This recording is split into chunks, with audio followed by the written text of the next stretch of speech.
space. Kids dream about space because it's cool. Aliens, spaceships, and galaxies far, far away. As adults, exploring space means something else. It means possibilities. Possibilities of new technology, the whole world coming together to explore new planets. Our grandparents walked on the moon. Our parents watched the shuttle circle the Earth. What will we do? Will we go to Mars, ride an asteroid, reach beyond our solar system? Some of these things are being planned right now. So why aren't presidential candidates talking about it? So on my list of things that I want our country to invest in terms of research and innovation and science, basic science, exploring space, exploring our oceans, exploring our genome, we're at the brink of all kinds of new information. Let's not back off now. What do you think about putting humans on Mars? Honestly, I think it's wonderful. I want to rebuild our infrastructure first, okay? Okay, so people are talking about it a little. The little attention that space receives makes exploration sound like an afterthought, something we'll get around to after we fix healthcare and roads. We are our nation's future scientists and engineers, and we think that 2016 presidential candidates should support investing in space exploration and STEM education. Dear presidential candidates, we call on you to bring attention to this growing issue so that man may continue to answer the mysteries of the universe. But exploring space shouldn't be a side project. All of the things that go with it, building technology, supporting science, educating young people to take on these challenges, these things should be at the forefront.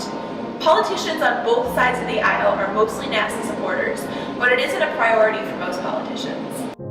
Over the last 40 years, NASA funding has remained unchanged. One of NASA's biggest achievements was putting man on the moon. However, they were only able to achieve this feat because of a massive increase in budget. If NASA ever hopes to achieve their next goal of traveling to Mars, we will need to see another massive budget increase. Although Congress recently passed a bill to increase NASA's budget, we believe it is only a small step towards progress. Today, NASA works with and competes with private corporations to move forward with space programs. Many who wish to go on to work for NASA must study in the STEM fields. STEM stands for science, technology, engineering, and math. We are concerned about how a lack of interest in space will affect STEM fields. Well, you look back to the history of NASA, you go back to the 60s and 70s, you go back to the space race when we were with Russia. And at the time there was a true sense of national pride. It was a chance for America to be the first ones to get into space and kind of do the main research exploration. I guess kind of say it, America has maybe lost that a little bit in the last couple of years, ever since the space station or the shuttle launches have stopped.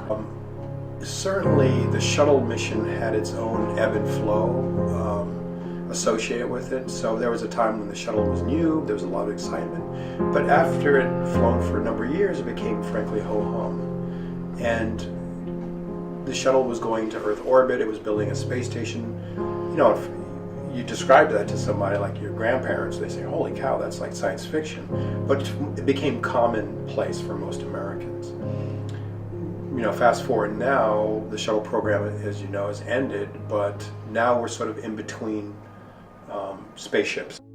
We had the opportunity to travel to Plumbrook, a NASA center where the Orion spacecraft is being tested.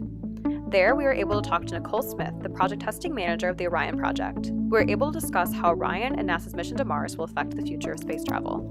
Oh, well, it's a stepping stone to get back out there, and actually the Orion will be going farther away from Earth with humans than humans have ever gone before. The first human flights of Orion are going to actually go to the dark side, to the backside of the moon, and what they call loiter back there, sort of hang out on the farthest point away on the other side of the moon. And then we're going to keep making steps beyond Earth orbit, right? So they're looking at going to an asteroid and finding one and sort of capturing it and rendezvousing with it and checking out the asteroid to see what's it made of, looking at all the materials on it. And then eventually we will go to Mars. I know I'm biased because I'm in that business, but when I interact with people, young and not so young, and I tell them what I do, or I tell them what we do as a nation or as a planet in terms of space exploration, I've yet to find anyone who didn't find it's the coolest thing.